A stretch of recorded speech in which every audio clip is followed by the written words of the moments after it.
त्यांनी असे सांगितले मी राजीनामा देणार नाही, कारण मी विजयी झालेले आहे. मी राजीनामा देणार नाही हा त्यांच्या आंदोलनाचाच एक भाग आहे. आणि याचाच अधिक विश्लेषण करण्यासाठी आपल्यासोबत माजी विधिमंडळ सचिव अनंत कळसे आहेत. कळसे सर, ममता दीदींनी जर राजीनामा दिला नाही तर पेच कसा निर्माण होईल आणि तो सोडवण्यासाठी काही उपाय आहेत का? नाही, यामध्ये काही संसदीय पेच किंवा घटनात्मक पेच असं काही नाही आहे.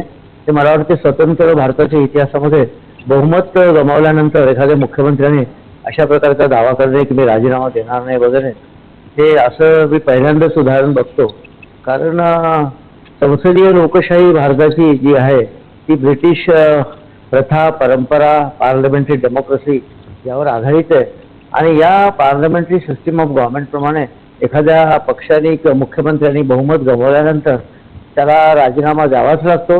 हे जरी घटनेमध्ये त्यामध्ये अशा तरतुदी आहे आर्टिकल 164 मध्ये की माननीय राज्यपाल हे मुख्यमंत्र्यांची नेमणूक करतात किंवा नियुक्ती करतात आणि मुख्यमंत्र्यांच्या सल्ल्याप्रमाणे इतर मंत्र्यांची ते नेमणूक करतात. याचाच अर्थ असा आहे की माननीय राज्यपालांना जर ममता बॅनर्जी ह्या माननीय मुख्यमंत्री होत्या आणि त्या दोन्ही मतदारसंघातून हरलेल्या आहेत आणि त्यांच्या पक्षालाही बहुमत नाही आहे, त्यामुळे माननीय राज्यपालांना हे संपूर्ण अधिकार आहे.